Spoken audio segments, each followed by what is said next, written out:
In police museums all over Europe, there are items of evidence that have brought some of the world's worst criminals to justice. Behind every object in these crime museums is a fascinating and sometimes macabre story.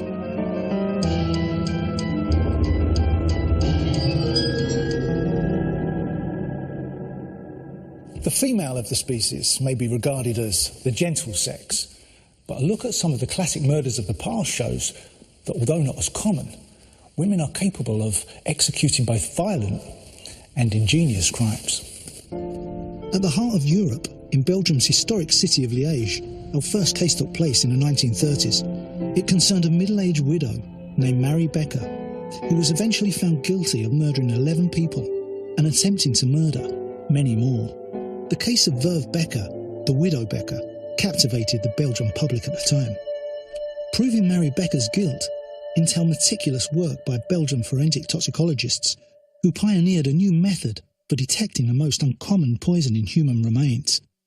For Marie Becker's murder weapon was digitalis, an extract from the foxglove plant, known for its medicinal use for heart conditions. She secretly administered the poison in cups of tea and dainty cakes. Poisoning, it's a very deceitful thing. You're not shooting someone in the face. You're not facing your enemy. You just get rid of someone without the person noticing it. People were shocked because she was a woman. She was the symbol of danger all of a sudden. The fallen angel, basically. Marie Becker gave no indication that she would become one of Belgium's most notorious criminals. From humble origins, her life until middle age was unexceptional. She was a dutiful wife, and she worked as a bookkeeper in the family firm. When her husband died, his death was given as natural causes. Although later people would suggest she was responsible, at the time, there was no cause to suspect her. I knew Madame Becker. She used to come to my parents' grocery store, and I'd carry her shopping to her house. She was very nice. She was helpful with people. If somebody needed her services, she was always ready to oblige. Marie Becker relied on her charm to win the confidence of vulnerable women, often befriending them in tea shops. She would explain that she was looking for lodgings and usually would be invited to stay. If there looked like substantial wealth to be had, somehow Becker would quickly appear as the sole beneficiary on the woman's will. Becker's first official victim was also close to home. Before her husband's death, Becker had become good friends with a couple by the name of Castadeau. The couple had lived in the Becker home since 1929. It was an unusual arrangement. Though Becker and Monsieur Castadeau were probably lovers, she also enjoyed a close friendship with Madame Castadeau. At some point, however, Madame Castadeau became ill with terrible vomiting. The illness began after drinking tea prepared by Becker, a bitter brew that Madame Castadeau had commented on. The general consensus was that Madame Castadeau had suffered from heart trouble, and her death was attributed to natural causes. But if Becker hoped to marry Castadeau on his wife's death, those hopes were quickly dashed when she found him in the arms of another woman. Undeterred, she swiftly got engaged to another man, a Monsieur Lambert Bear. Bear lent Marie enough money for her to live on, but the relationship was short-lived. Bear died unexpectedly on the 2nd of November 1934. Marie claimed that she'd been nursing him with chamomile teas after he'd complained of sickness. But she showed no grief at all when he died. In fact, she seemed to flourish. Suddenly, the previously penny-pinching widow was spending money like water. Shortly after Bear's death, Marie Becker took a lover many years her junior. She turned to crime to support their lavish lifestyle. And it was at this point that Becker's friends and acquaintances started to die with alarming regularity. In the summer of 1935, Marie Becker was arrested after the police received anonymous letters raising suspicions about those deaths. Despite all the tests that were carried out, there was never any conclusive evidence of poisoning. My father, the examining magistrate, was furious about this discharge, as he was convinced that she was guilty.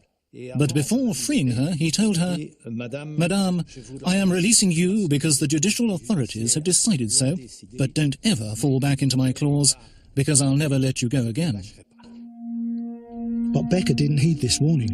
In the spring of 1936, another widow, a Madame Cruel, died after displaying the usual symptoms of sickness and vomiting, and after having supposedly named Becker as the sole beneficiary of her will. Marie Becker thought she would get away with it. And it is very common for people who are serial killers. They always think that they are more powerful than justice.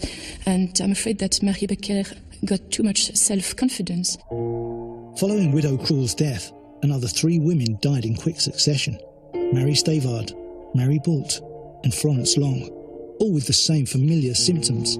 Some days after the death of Madame Long, Becker dined with her friend, Madame Weiss. On the following day, Weiss was found dead. Promissory notes were discovered, showing that Weiss had loaned Becker a large amount of money, which was never traced. The widow Becker was watched daily by the police, and she was rearrested on the 12th of October 1936. They found digitalis in her handbag. My father, who had had to release her the first time, could now detain her until she appeared in the Court of Assizes. Digitalis has a regulatory effect on the cardiac rhythm of the heart, but if too great a dose is given, the heart reacts too strongly, and death follows. The important point is that digitalis is given to people with heart problems. Marie Becker lived a normal life. She used to dance, rather well, actually. And the fact that she had digitalis in her bag, that was not normal. My father knew the Becker family since his childhood. He lived in the same street. Though only 31 years old, my father was already considered as a very good young lawyer. He wasn't afraid. Monsieur Chevalier agreed to defend Mary Becker for no fee. Becker's defence rested on the statement that she'd actually obtained the digitalis, 17 bottles in all, from a mysterious Dutch friend, Madame Domain. Becker described Domain as a beautiful woman who had helped her out with money and to whom Becker owed a debt of gratitude. Newspapers printed her name in the hope that she would come forward, but to no avail. The prosecution declared that she didn't exist. Becker's defence seemed very slim. She had lied all the time. The best example was in the Domains case. She told the interrogators that Madame Domains and herself always used to dine in the same restaurant at the same table. It transpired that she had never been seen there, and the table she had pointed out had always been occupied by a priest. Becker's hard-pressed defence concentrated on the scientific evidence concerning digitalis poisoning, stating that the symptoms of the women could have been attributed to other ailments, such as indigestion or angina. The prosecution was eventually able to prove that one of the women, Madame Long, had indeed died from digitalis poisoning.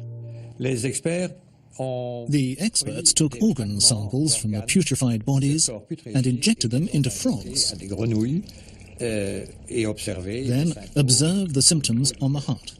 They then took some ordinary digitalis and injected that into the frogs and compared the symptoms. In both cases they found the same symptoms. So they were able to conclude that digitalis was present in the putrefied organs that had been extracted during the autopsies. The fatal dose of digitalis is 2 grams. Madame Long was taken ill and died in a matter of 24 hours. And the amount of digitalis remaining in her stomach was significant, over 10 milligrams, far exceeding the medicinal dose. Numerous relatives of the deceased came forward to speak of the sinister way Becker had isolated the women before their deaths by excluding the families. Becker's defence claimed that the press had played a huge part in vilifying her, creating a kind of mass hysteria around the case. But it must have come as no surprise to the people of Belgium when Mary Becker was found guilty of poisoning 11 people and attempting to poison 5 others. Becker was sentenced to death, but this sentence, in accordance with Belgian law, was then immediately commuted to life imprisonment. There's always some frisson of surprise and interest when a murderer turns out to be a woman. But when the murder involves a child, the female killer is all but demonised. Our story begins in 1934 in the Scottish city of Aberdeen. At 1:30 in the afternoon, 8-year-old Helen Priestley had finished her lunch and was about to leave her tenement home in Urquhart Road for afternoon school when her mother asked her to fetch a loaf of bread from the shop just up the road. Helen bought the bread for her mother, but although she was seen leaving the shop, she never made it home. Soon the whole of Urquhart Road knew of Helen's disappearance. I was born and brought up in 61 Auchert Road. I knew Helen Priestley very well. I got home at 5:20 and hell had broken loose. Helen was missing.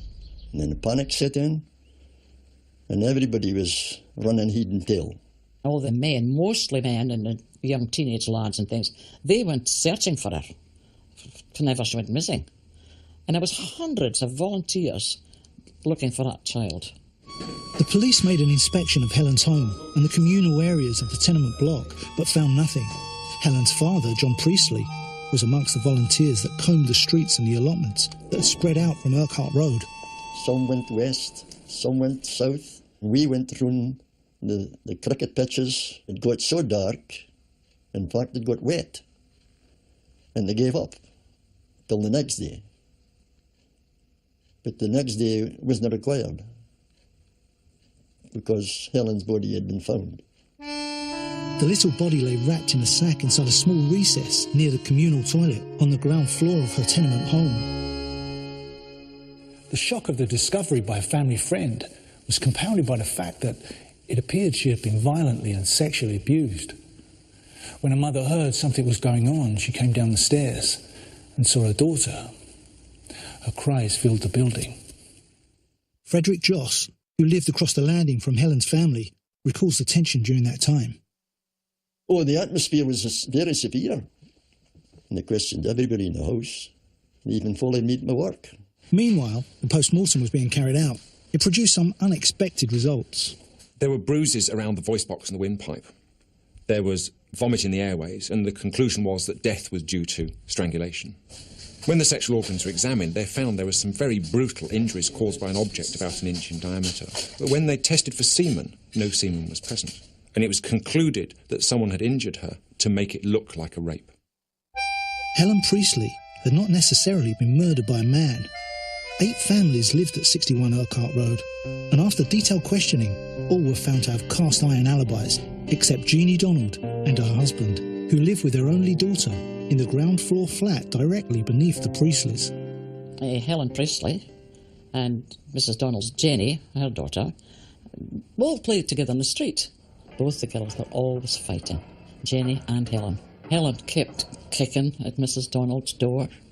She kept rattling the railings down the staircase just to annoy them. So there was a lot of animosity there.